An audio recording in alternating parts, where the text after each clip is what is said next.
C'est une mélodie qui vous donne des frissons. Celle de la plus grande épopée mafieuse d'Hollywood, Le Parrain de Francis Ford Coppola. La performance de Marlon Brando dans le rôle de Don Vito Corleone restera mémorable. Mais le véritable choc a été provoqué par un acteur jusqu'alors inconnu, Al Pacino. C'est le rôle de sa vie. À 32 ans, Al Pacino devient du jour au lendemain Michael Corleone et une star mondiale. Je connais Michael Corleone et je sais ce que cela implique de l'être.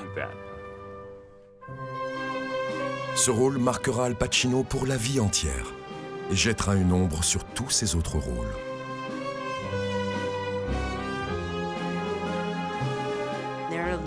Il a joué tout au long de sa carrière énormément de personnages qui doivent faire face à l'isolement et à la solitude. Et il y a une sorte de tragédie dans cette réussite. Tout Hollywood est à ses pieds. Mais en tournage, Al Pacino n'a pas l'adrénaline qu'il tire d'un vrai public. Il a besoin d'être sur le fil du rasoir. Toujours, il cherche le danger. Si cela ne tenait qu'à Al, il n'aurait jamais joué dans un film. Il a été forcé de devenir aussi célèbre.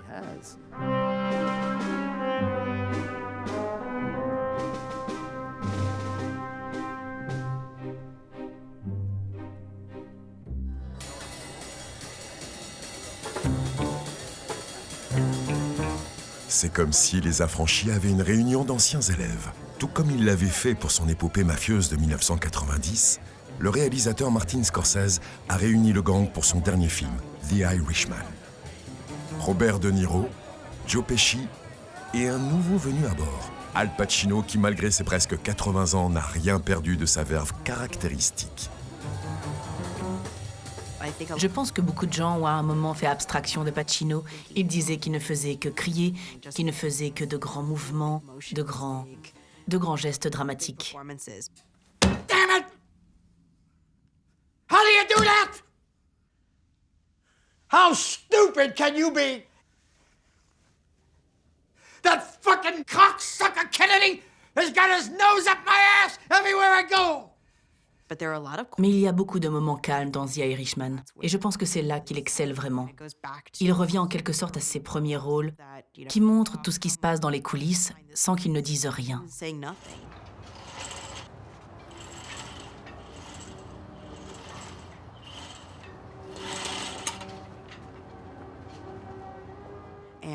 Et je pense que c'est magnifique qu'il continue à nous montrer ce talent.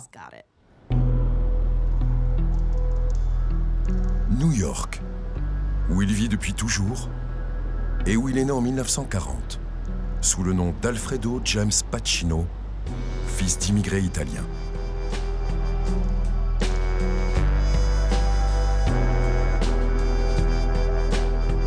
Son père, Salvatore, a quitté la famille quand il avait 2 ans. Il est élevé par sa mère Rose et ses grands-parents siciliens dans un quartier difficile du sud du Bronx.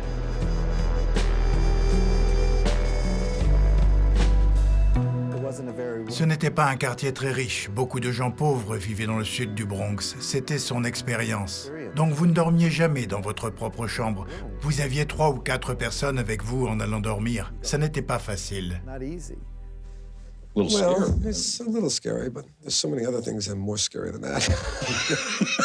What? What scared you? This, for instance. Why? Coming here and interview like this. Why? I don't know. Where did it start? Why did you start to act? Or when did you start? I can remember it as a real young child, I guess. My mother took me to the movies, and I would come home, and I found I acted out all the parts that day. I guess I was a sort of lonely child.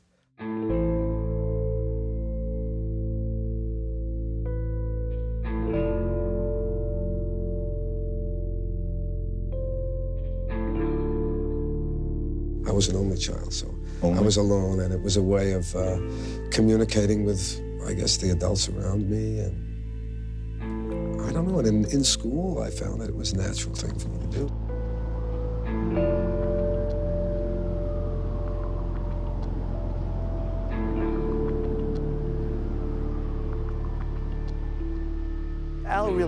Al a toujours eu son propre rythme, vous savez, depuis l'enfance. Il y avait quelque chose en lui qui avait besoin d'être exprimé.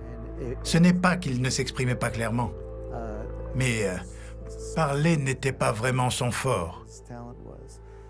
Son véritable talent, c'était de faire sortir les émotions, de faire rire les gens.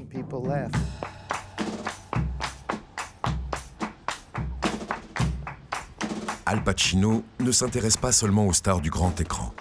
C'est la scène qui l'appelle, et surtout le Living Theater.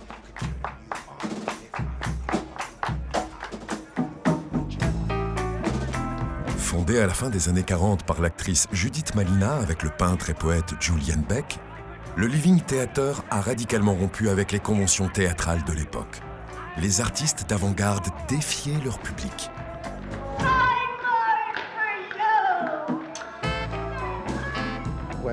Al avait rendez-vous avec une fille au Living Theater et il n'avait aucune idée de ce qui s'y passait. Il s'est assis dans le public et ensuite, les artistes sont descendus dans les allées. Et d'un seul coup, ils ont retiré leurs vêtements. Ils se sont approchés du public pour venir avec eux ou pour faire quelque chose avec eux. C'était comme une sorte de battement de cœur, des pulsations. Et ça l'a submergé. Il a dit n'avoir jamais rien ressenti de tel. Il ne savait pas comment réagir. Et il était certain qu'il allait devoir se déshabiller ou faire quelque chose comme ça parce qu'il participait à ce spectacle.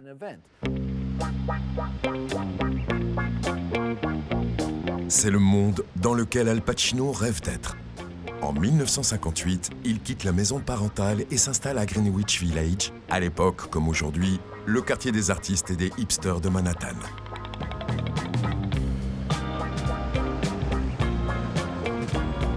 Il puise l'inspiration de ses personnages directement dans la rue. Il observe et étudie les gens du quartier. Ils sont sa source d'inspiration. Ses premières apparitions ont lieu dans des cafés et des comédie-clubs où son talent ne passe pas inaperçu. Il a rencontré un professeur qui avait environ 10 ans de plus que lui. Il s'appelait Charles Laughton.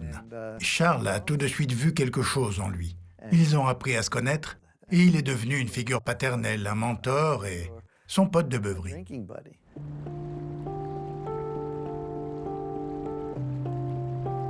Mais au moment où sa carrière prend son envol, sa mère décède, à l'âge de 42 ans. Un an plus tard, son grand-père meurt lui aussi. Il a perdu 2 des personnes les plus importantes de sa vie avant même d'avoir réussi. L'auteur Lawrence Grobel a appris à connaître Al Pacino grâce à de nombreuses discussions. Mais Al Pacino garde pour lui ce triste chapitre. C'est l'un des rares domaines sur lesquels Al ne parle pas en détail. J'ai essayé de différentes manières, vous savez, parce que je suis curieux. Je pense qu'il a vu que la vie pouvait être très courte quand sa mère est morte si jeune. À 22 ans, le jeune Al Pacino lutte pour se remettre du choc. Son caractère se forge. Because I was always acting, you know, in a sense, being the clown or being the interpreter or the performer. I was a clown. Well, that's what I did the first part of my life, you know. I did only comedy. You know, you see how funny I am? It sort of saved my life at the time because I was, I guess, so depressed. And so Now, was that so real? unhappy that that anything funny was, Really? that's a good therapy.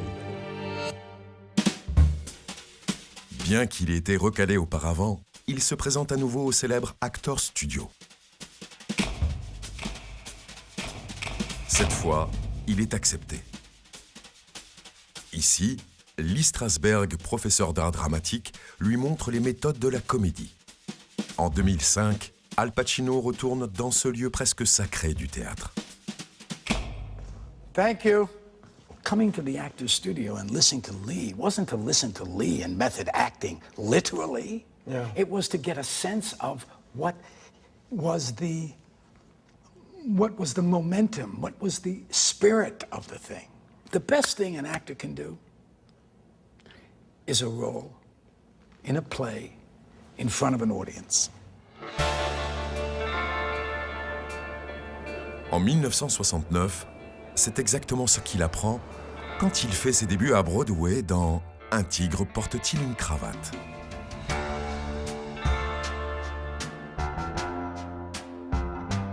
J'ai vu la pièce et il m'a vraiment époustouflé.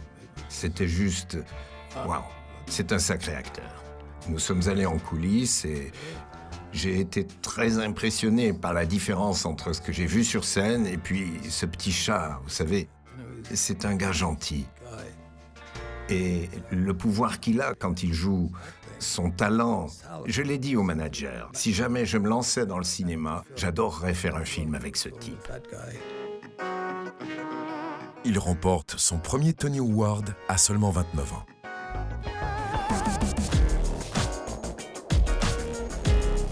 À Hollywood, au début des années 70, Al Pacino est un inconnu. C'est le temps des changements. Les studios classiques cèdent leur place à un nouvel Hollywood.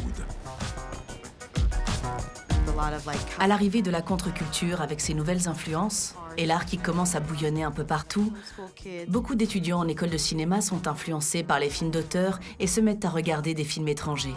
Ils ont commencé à s'installer à Hollywood et à réaliser leurs propres projets. Parmi eux, on retrouve Martin Scorsese, Francis Ford Coppola et aussi Steven Spielberg. Beaucoup de réalisateurs qui nous sont chers aujourd'hui sont issus de ce mouvement. Et ce n'est pas seulement à Hollywood. À New York aussi, les artistes recherchent de nouvelles inspirations.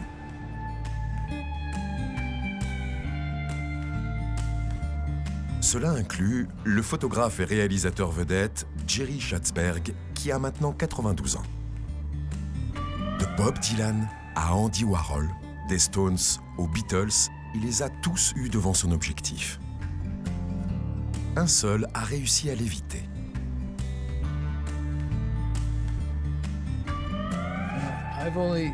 Je n'ai pris qu'une seule photo d'Al. C'est celle-là. C'est un Polaroid. C'est la seule photo que j'ai jamais prise. Ça fait 50 ans qu'on parle d'organiser une séance. Il dit toujours oui, je dis toujours oui, et nous ne l'avons toujours pas fait. Mais, comme je suis encore jeune, je suis convaincu qu'on va y arriver. En 1971, Jerry Schatzberg est à la recherche du personnage principal pour son film sur un couple de drogués à New York. La dernière personne qui est venue lire mon script était Robert De Niro, et je me suis dit, ce type est vraiment génial. Je me souviens qu'un jour, j'étais sur la 3e avenue, j'étais devant un magasin de surplus militaire. J'ai entendu une voix derrière moi qui disait « Hé mec, je veux vraiment faire ce film ». Je me retourne, c'est De Niro.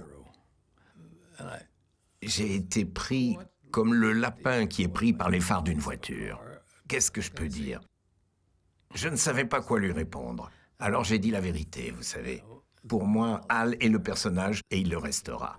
Il a été mon premier amour et ma première expérience. Il m'a regardé et il s'est retourné et il est parti. C'est ainsi qu'Al Pacino a obtenu son premier rôle. Dans le drame social de Jerry Schatzberg, Panic à Needle Park, il joue le rôle de Bobby, un dealer drogué new-yorkais qui tombe amoureux d'une SDF, Hélène. Le film est tourné à Sherman Square, un petit parc au milieu de Manhattan. Au début des années 70, c'est un lieu de rencontre et un point de ralliement pour les dealers et drogués. C'est moi qui lui ai appris comment se droguer. I'm gonna work for Hank. I don't want you taking shit from nobody. Registered.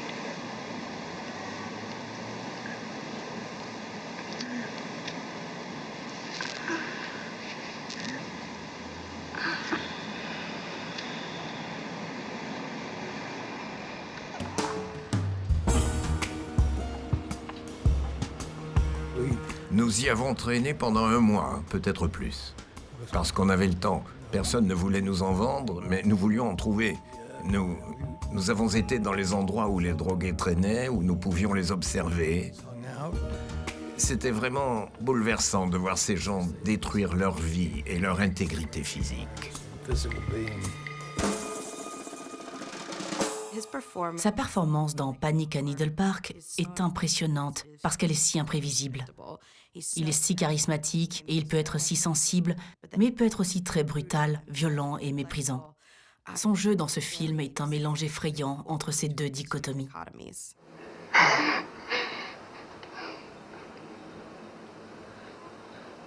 You're my girl. You've been piddling your ass all over the West Side! You don't understand! Give me that shit! You've been pushing, you've been shooting, you've been selling! On entend vite parler de la polyvalence et du réalisme de son jeu. Et ça finit par se savoir à Hollywood. C'est ici que le réalisateur Francis Ford Coppola prévoit de tourner pour la Paramount Le Parrain, basé sur le best-seller de Mario Puzo. Le studio engage Gray Frederickson comme coproducteur. Avec Coppola, il commence la recherche d'acteurs. When I read The Godfather, whenever I would see the character of Michael, I saw Al's face. Two. So that when they were suggesting, you know, like Ryan O'Neal or Robert Redford could be like a Northern Italian, I already had Al's face ingrained. Le studio voulait une star de cinéma, et personne ne savait qui était Al. Alors ce fut un combat. Ils ne voulaient même pas de Marlon Brando.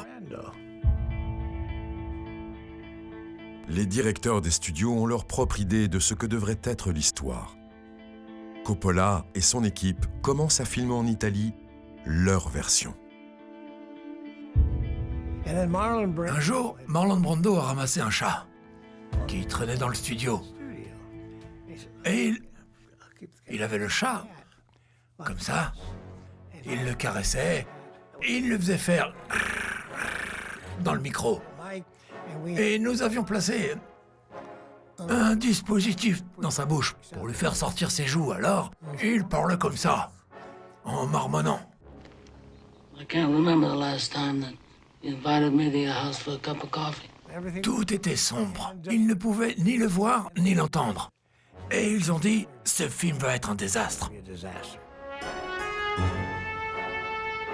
Il y a un acteur dont les gérants des studios sont particulièrement mécontents. Il s'agit du plus jeune et du plus inconnu des acteurs.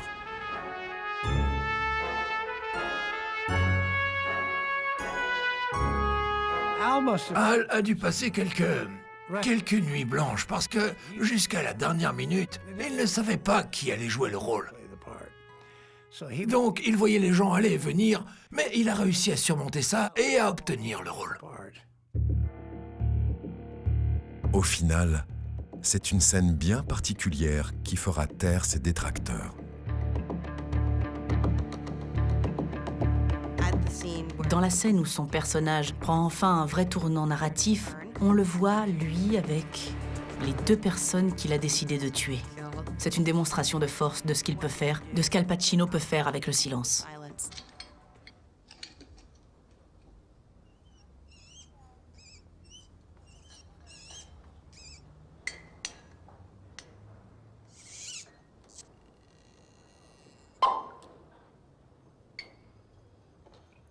C'est calme. Quelqu'un parle, et il y a tous ces autres bruits autour de lui. Vous savez à quoi il pense. Vous savez ce à quoi il se prépare.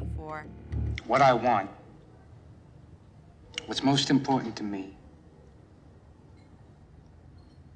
is that I have a guarantee.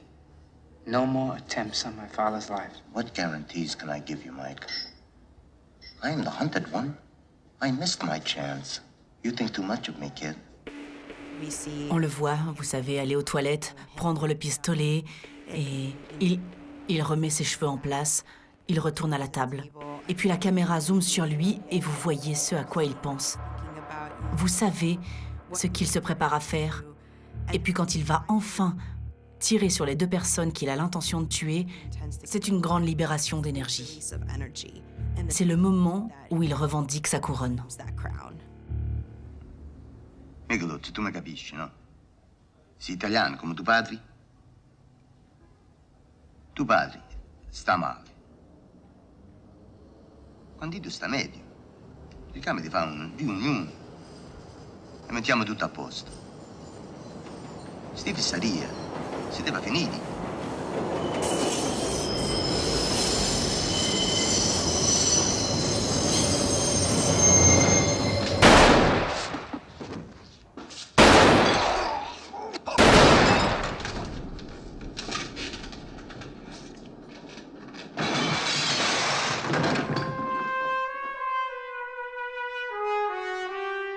Al Pacino devient une star internationale du jour au lendemain.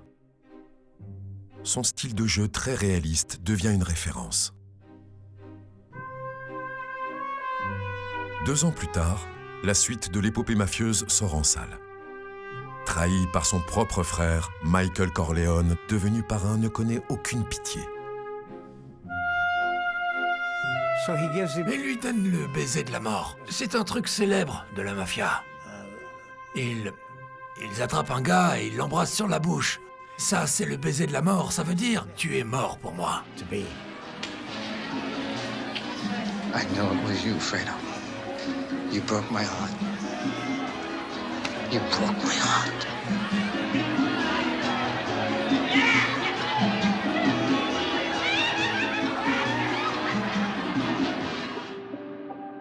Coppola et Fredrickson remportent un Oscar pour cette suite. Tout comme pour la première partie, Al Pacino est nominé pour son rôle, mais ne gagne pas. Le monde du cinéma lui reste étranger.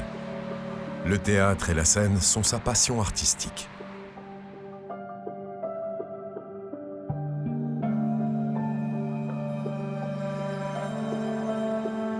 So theater, the wire is up there. In the movies, it's on the floor. So what's the difference? Think of it. When you're walking on a wire that high, something happens to you. There's no going back again. On the floor, you cannot fall. That's the take, right? That's the film. It's like, okay, let's do it again. Oh, I started wrong. I want to go back again. But in the theater, once you start, that's it. The adrenaline is different. Si cela ne tenait qu'à Al, il n'aurait jamais joué dans aucun film, il aurait juste été en répétition et il aurait fait du petit théâtre. Et il aurait été heureux de ne faire ça qu'à Broadway. Il a été en quelque sorte poussé vers sa célébrité.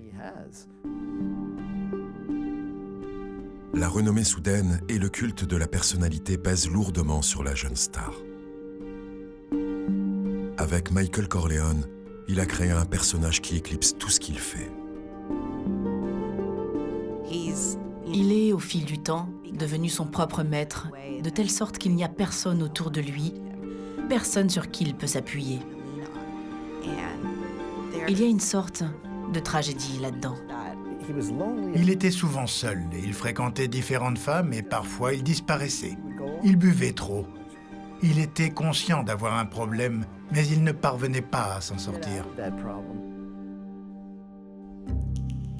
Au lieu de cela, Al Pacino s'investit à 100% dans ses rôles et continue à chercher ses personnages dans la vie réelle. Le Serpico de 1973 est basé sur l'histoire vraie d'un policier de New York. Pour préparer le rôle, Al Pacino rencontre le vrai Frank Serpico, qui a révélé une affaire de corruption dans son propre service. Quel genre de gars fait ce qu'il a fait? Vous savez, quel genre de type va dénoncer la corruption de ses collègues? C'est une chose très dangereuse à faire. Il doit avoir un haut niveau de moralité et il doit avoir une grande force de caractère. Une fois que vous avez les bonnes chaussures, une fois que vous avez la veste que vous aimez ou le chapeau, ou quel que soit le style, vous commencez à vous les approprier. Et je pense que c'est ce qui s'est passé avec Serpico. So fucking corrupt. Everybody, everyone, nobody giving a shit. There's got to be a way to wipe it out. God damn it, there's got to be a way. Let's get out of here for a while, huh, honey? Let's go to a movie. Will you quit handling me? What are you doing? Go to a movie. How am I going to go to a movie? You know they'd kill me if they knew. Do you know that? Vous faites ce voyage avec lui et il va contre le système. Il va contre la corruption des forces de police qu'il aime. Il aime être un policier. Et vous le voyez être tellement obstiné, si obstiné que vous pensez presque qu'il a tort. Hey, you. Hey, who? You. Get over here and empty your pockets. I don't do that. You're my prisoner. You do what I tell you to do. Get over here. He's gonna get nasty about it. Frank, cool it, man! Hey, motherfucker! Frank! Hey, Frank, Rudy's on. He's good people. Stay the fuck out of this! Il était si réel et les émotions qu'il provoquait étaient si puissantes pour moi à l'adolescence. J'étais juste abasourdi. Dans presque toutes les scènes, Al Pacino apparaît dans une tenue différente. Parce que le vrai Serpico en tant que policier sous couverture était un véritable artiste de la métamorphose.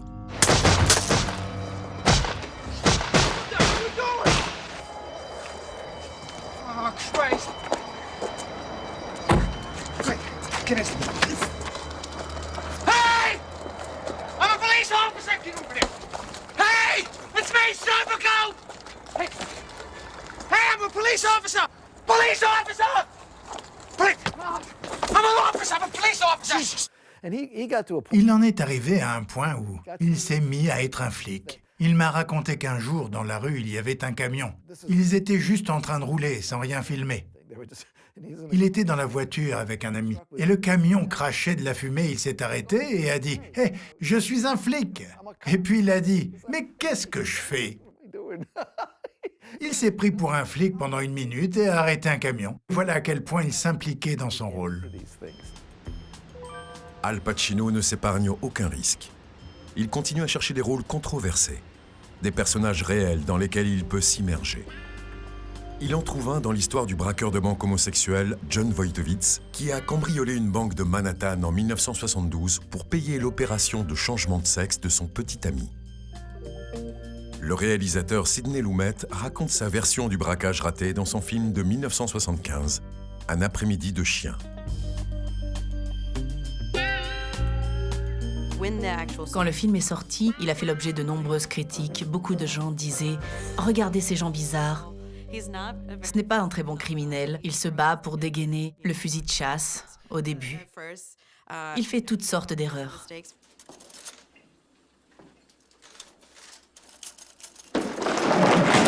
Freeze! Nobody move! Get over there! Okay. All right, get away from those alarms. Good! Now get in the center. He moves, take his head off. Put the gun on him. Get out of the center. Sonny? I can't do it, Sonny. What? C'était très controversé et le fait qu'il montre aussi son petit ami pour qui il essaye de braquer la banque afin de payer son opération de changement de sexe, cela a été fait avec empathie. Sidney Lumet, je pense, aborde vraiment leur histoire avec beaucoup d'humanité et essaie de comprendre pourquoi quelqu'un ferait ça pour une autre personne, et c'est par amour. Vous savez que l'une des scènes les plus célèbres du film est lorsqu'il sort et qu'il crie « Attica, Attica ». Ce n'était pas dans le film, ce n'était écrit par personne et elle n'y avait pas pensé. C'est l'assistant réalisateur qui lui a dit « Dis Attica, Attica ». La première fois, il dit « Attica » et puis il répète « Attica ».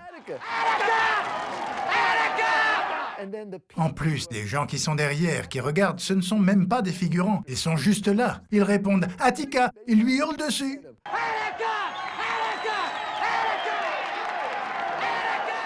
Alors il leur répond, et ça crée une scène incroyable. Ce « Attica, Attica », il s'en empare, il joue avec. Je peux vous dire que l'énergie de ce film est électrique.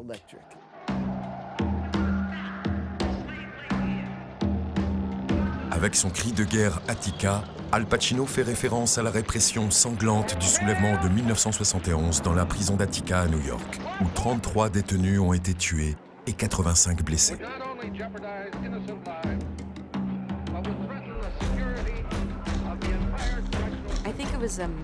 C'était au moment où l'Amérique commençait vraiment à remettre en question l'autorité, dans les années 70. Il y avait beaucoup de déceptions face à la guerre du Vietnam, beaucoup de déceptions concernant la présidence et les représentants de l'État. Même New York traversait une période de crise. C'était un véritable moment de malaise. Et je pense que ce moment a suscité des doutes comme « Attendez, ces gens disent que je dois faire ça, mais est-ce que je dois vraiment le faire ?» Et il cite Attica comme un moyen de contester leur autorité. Dès lors, les non-conformistes, les marginaux et les hors-la-loi deviennent la carte de visite d'Al Pacino. Mais la renommée à laquelle tant de gens aspirent reste un fardeau, une lutte en soi. Al Pacino, l'homme, la personnalité publique, la star. Dans l'une de ces périodes difficiles, le réalisateur Sidney Pollack lui offre le rôle principal dans Bobby Deerfield. Sa partenaire sera l'actrice suisse Marthe Keller. Depuis sa performance aux côtés de Dustin Hoffman dans Marathon Man, elle est considérée comme une étoile montante d'Hollywood. Sidney Pollack m'a appelé et a dit « Je vous veux dans ce rôle. Mais cela dépend de ce que dira M. Pacino, car il a l'autre rôle principal. Pouvez-vous m'assurer que vous ne porterez pas de talons hauts? M. Pacino est assez petit et vous êtes assez grande. » Je dis « Oui, bien sûr, ça m'ira. » Je vais dans ce bar, dans ce café, où j'arrive 30 minutes en avance, de sorte que je suis assise quand il arrive. Puis il me demande « Vous avez le dos bloqué ?»« Non, mais je n'ai pas le droit de me lever parce que je suis trop grande. » Quand je suis rentrée chez moi, j'avais plus ou moins dit adieu au rôle. Mais elle avait convaincu Al Pacino. Marthe Keller joue le rôle d'une patiente en phase terminale, souhaitant jouir de la vie une dernière fois. Al Pacino est un pilote talentueux, en pleine dépression, cherchant un sens à sa vie.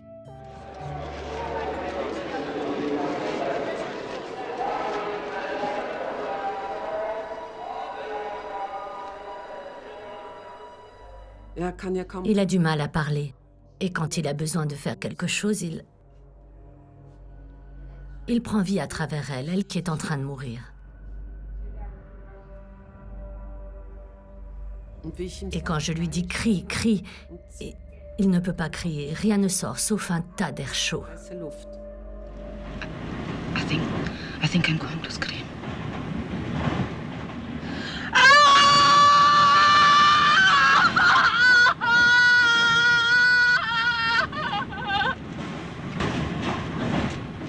No, you come and scream too. I'm not screaming. Why? I don't want to scream. Why? Because I don't want to. Si vous voulez apprendre à connaître Al, c'est vraiment dans ce rôle qu'il a exposé le plus sa vulnérabilité, sa dépression. Wouldn't it be ironic if I began to find you irresistible? I'm going to tell you something. And I don't want to scare you or anything. But I find you irresistible. Et à un moment donné, en Italie, nous sommes tombés amoureux. Nous ne voulions plus rien filmer.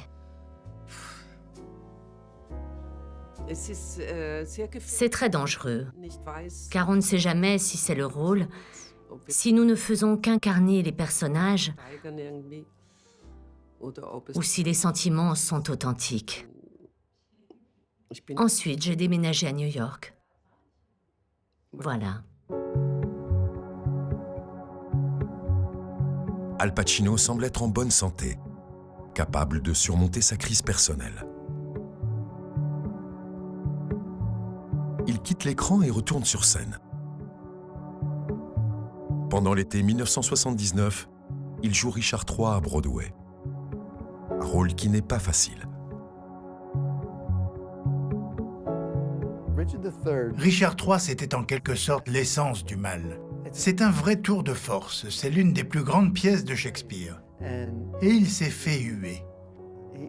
On lui a reproché d'avoir l'accent du Bronx, vous savez. C'est comme s'il n'y avait que les Anglais qui pouvaient jouer Shakespeare et personne d'autre. Al Pacino a également été très critiqué pour son film La Chasse.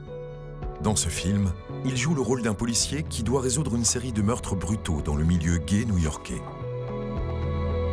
Pendant le tournage, il y a eu des manifestations de protestation qualifiant le film d'homophobe. J'étais dans la caravane avec lui et on entendait des sifflements. Et il me disait, ça y est, il recommence. Les manifestants homosexuels ont décidé qu'il s'agissait d'un film anti-gay et ils ont essayé de le faire arrêter. Il a été très contrarié par ça, car il est la personne la moins sujette à controverse.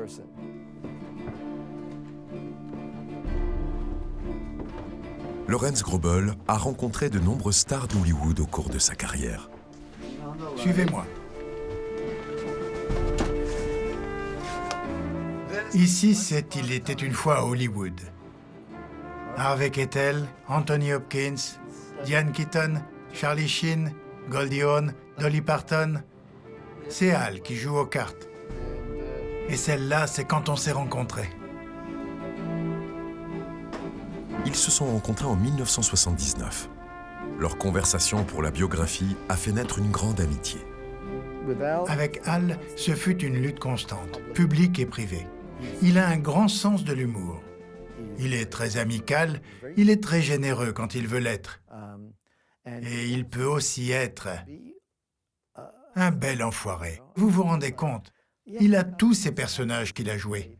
Tout ça vient de quelque part. Il y a de l'hostilité et aussi de l'amour.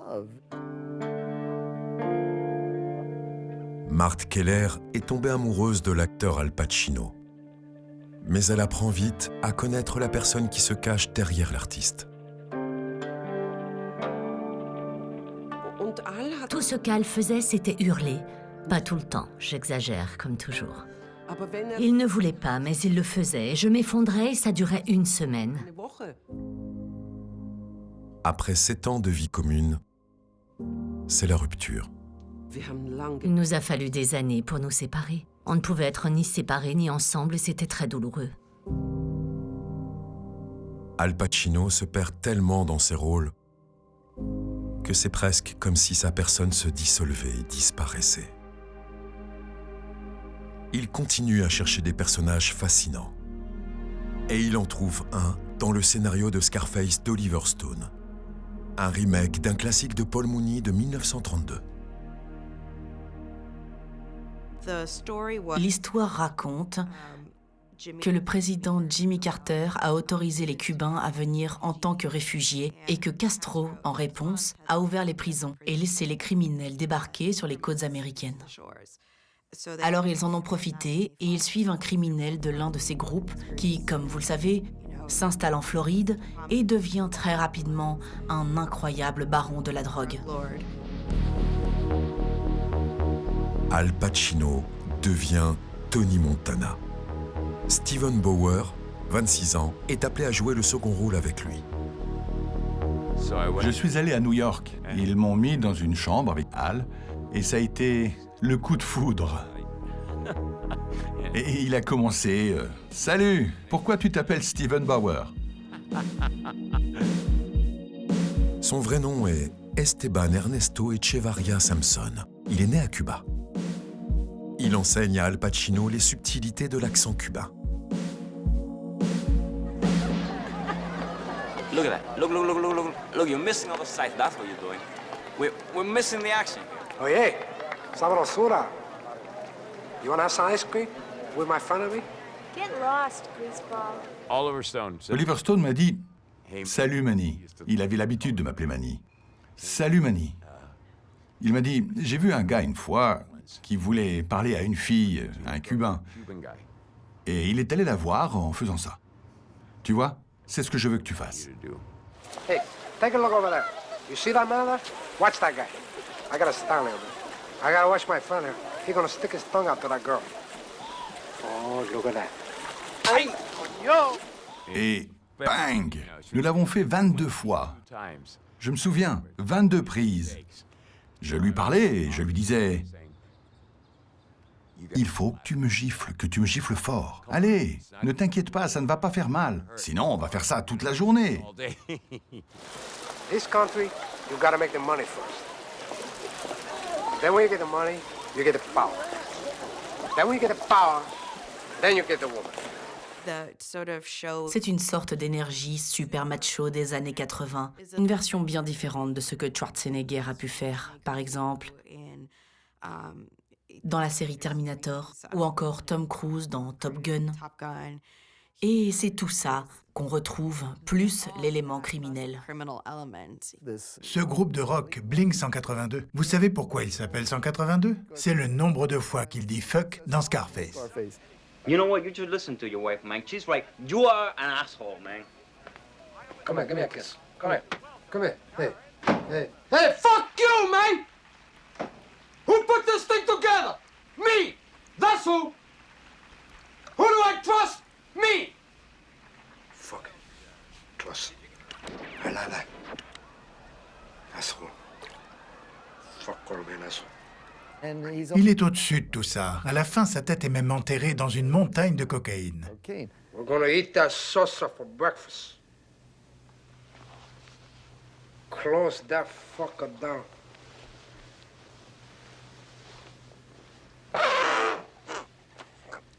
You've done it. Bien sûr, on peut manipuler des armes. Al a marqué un point. Il savait ce qu'il utilisait. Vous savez. Et à la fin, la scène où il attrape le lance-grenade.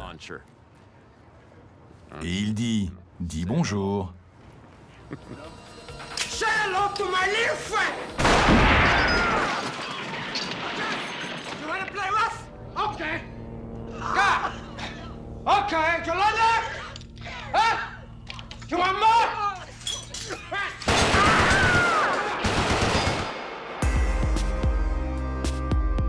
Aujourd'hui, les scènes et le personnage de Tony Montana sont devenus cultes. Mais à l'époque, le film était très controversé.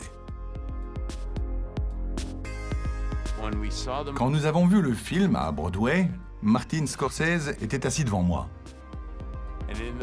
Et au milieu du film, il s'est retourné et il m'a dit « C'est génial, mais ils vont détester à Hollywood. » Et j'ai dit « Pourquoi ?»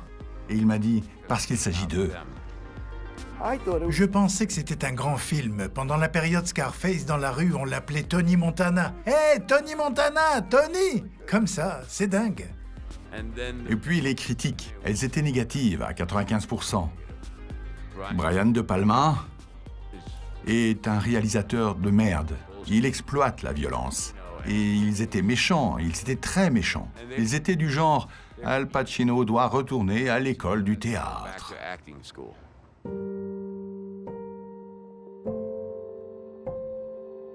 Lorsqu'en 1985, le film historique Révolution échoue complètement, sa carrière semble terminée. Il se confie à Mart Keller, avec qui il est resté très ami après leur rupture.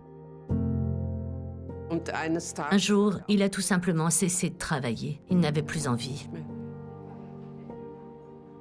Et puis nous sommes passés par Central Park. Je pourrais pleurer en y repensant. On a traversé Central Park et j'ai commencé à pleurer. J'ai dit, peu importe ce que c'est, tu as un don. Et tu ne l'utilises pas, tu le gaspilles, alors que d'autres travaillent jusqu'à la mort. Pendant près de 5 ans, Al Pacino reste retiré de la scène hollywoodienne et se concentre sur la petite scène.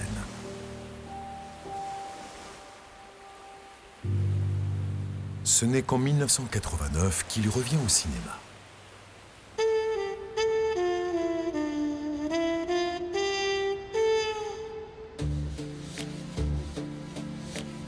Dans Mélodie pour un meurtre d'Harold Becker, il joue le détective Frank Keller, qui tombe amoureux d'une femme suspectée de meurtre nommée Hélène et jouée par Ellen Barkin.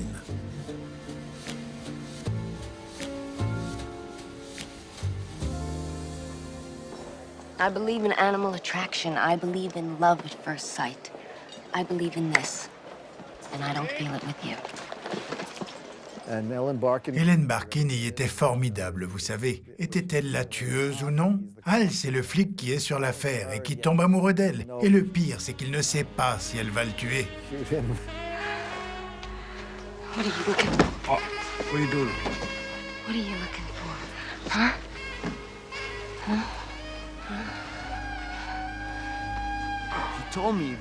Il m'a dit qu'il n'était pas vraiment à l'aise avec les scènes de sexe. Et soudain, quelques années plus tard, je le vois faire et je me dis « Mon Dieu !»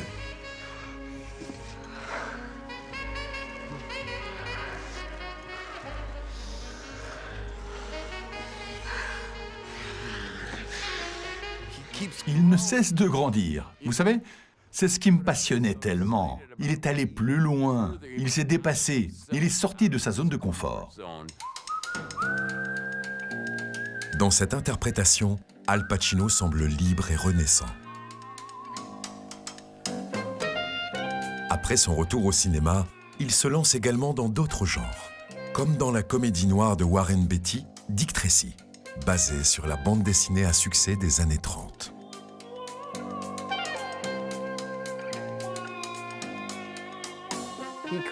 Il a créé un personnage différent de tous les personnages de dessins animés. Quand on regarde les Jokers et tous les autres, le Joker effrayant, c'est autre chose. Avec le Joker de Nicholson, vous y êtes presque, mais le top, c'est ce que Hal a fait avec Big Boy. We all go down.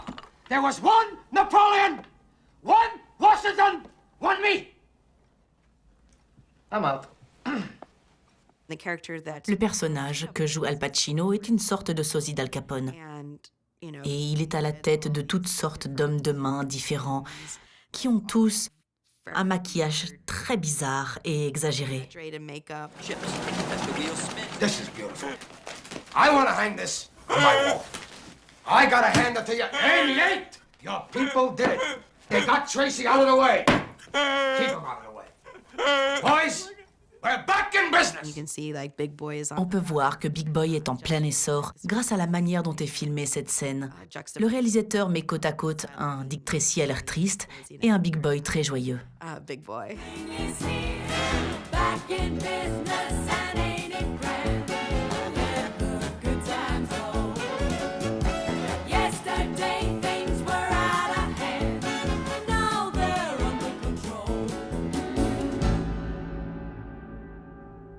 Bien qu'Al Pacino ait accepté un rôle comique étrange, ce rôle est une exception.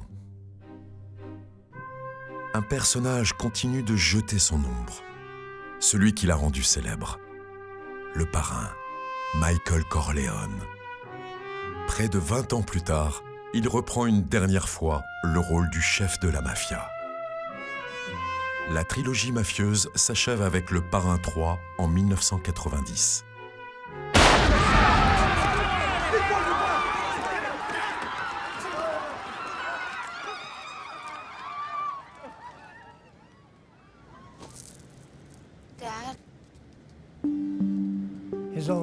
Sa propre fille dans ses bras, au sommet de sa gloire, au sommet de sa carrière. Quand un homme a tout et que vous le voyez perdre la chose qui lui est la plus précieuse dans le monde entier, il laisse échapper un cri horrifiant, mais rien ne sort. Let her go.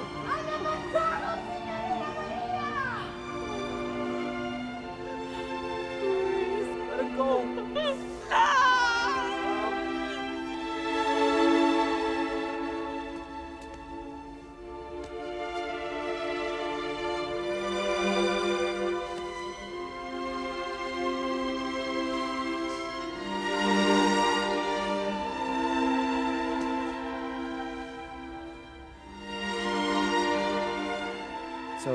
C'est comme un cri silencieux, comme le cri de Munch. Et vous ressentez cette incroyable émotion alors qu'il la tient dans ses bras.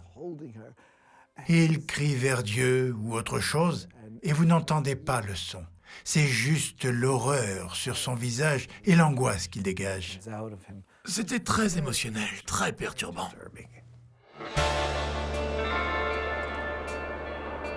Al Pacino est l'un des plus grands noms d'Hollywood. Mais le sommet de sa carrière est encore à venir. En 1992, il joue l'ex-lieutenant Frank Slade dans Le Temps d'un week-end.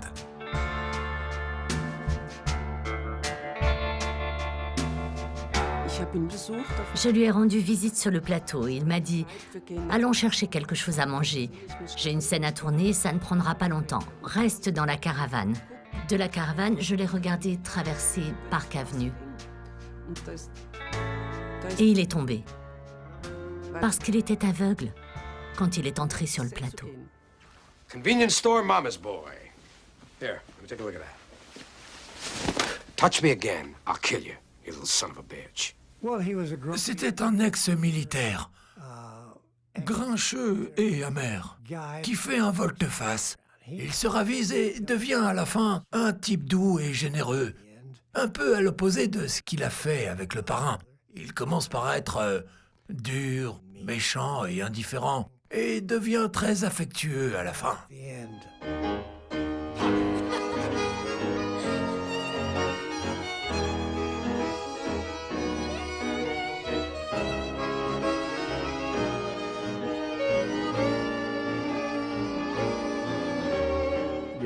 Vous n'êtes pas handicapé si vous ne voulez pas l'être. Si vous croyez en vous, vous pouvez tout faire, y compris danser le tango quand vous êtes aveugle.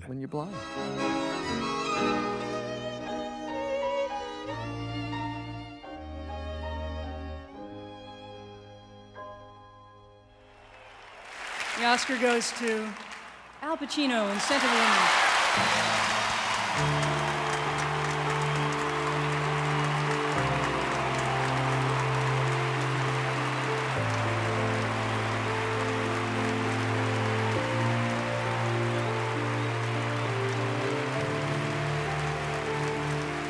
Al Pacino avait été nominé 6 fois aux Oscars, 2 fois comme meilleur second rôle et 4 fois pour le meilleur acteur. Il n'avait jamais gagné.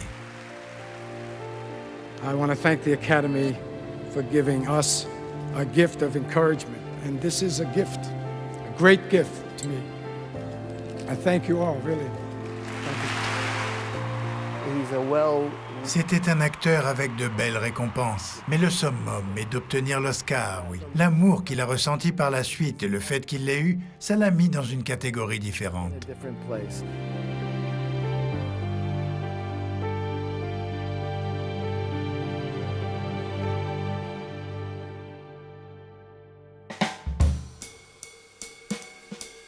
Mais il tourne à nouveau le dos à Hollywood et retourne à New York.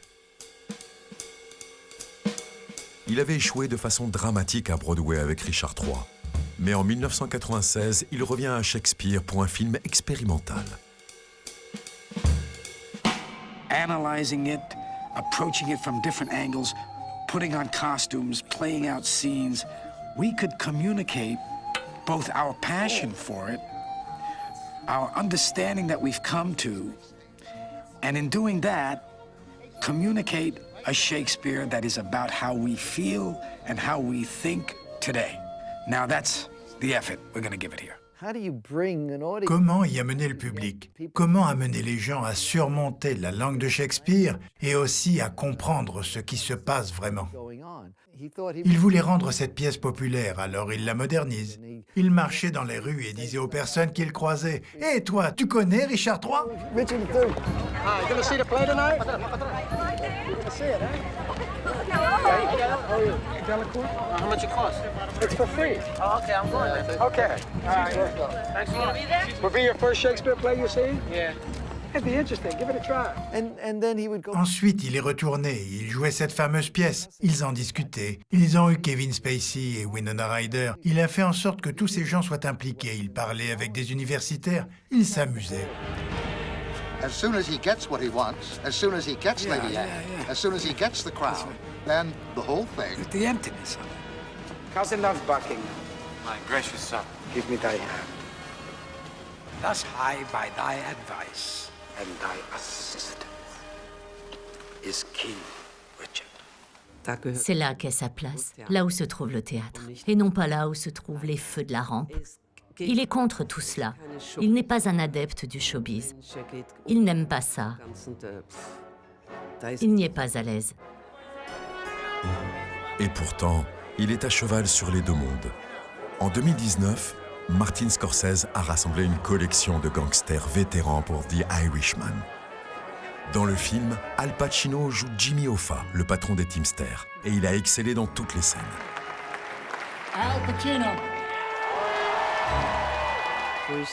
Quand je suis allée voir The Irishman, ils sont montés sur scène, les acteurs et Scorsese, et il est arrivé comme ça. J'ai tout de suite vu dans son langage corporel qu'il détestait ça. Pourquoi ne suis-je pas à l'hôtel ou juste dans mon lit? Ou simplement je peux boire un café où il fait bon et chaud? Pourquoi dois-je être devant eux? J'ai ressenti cela en regardant ses yeux.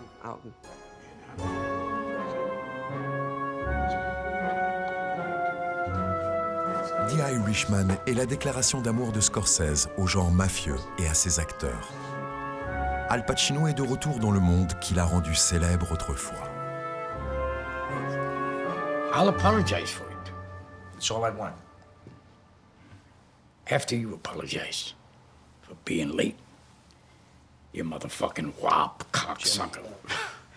Jimmy, are you out of your fucking mind? I'll apologize for being late. After I kidnap your granddaughter, rip her guts out, and send them to you in a fucking empty.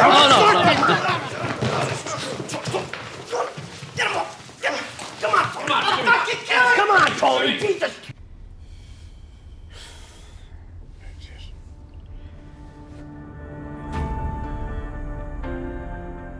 Soudain, ils sont tous là, incarnés en Jimmy Hoffa, Michael Corleone, Serpico, Tony Montana et tous les autres. Il y a tellement de personnages différents qui vivent en lui. Parfois, vous ne savez pas quelle personne est là quand vous êtes avec lui. Et je trouve cela fascinant. En dépit de ses presque 80 ans, il s'immerge sans peur dans ses personnages. Il embrasse tout parce que cela fait partie de ce qui fait de lui un artiste. Ses fans le vénèrent pour ça. Al Pacino a appris à gérer le culte qui entoure sa personne, même si c'est à sa façon. Il est devenu plus paisible, mais c'est toujours là. Pouf. Tout d'un coup, il peut entrer en éruption comme un volcan. Le volcan est en sommeil, mais il est là.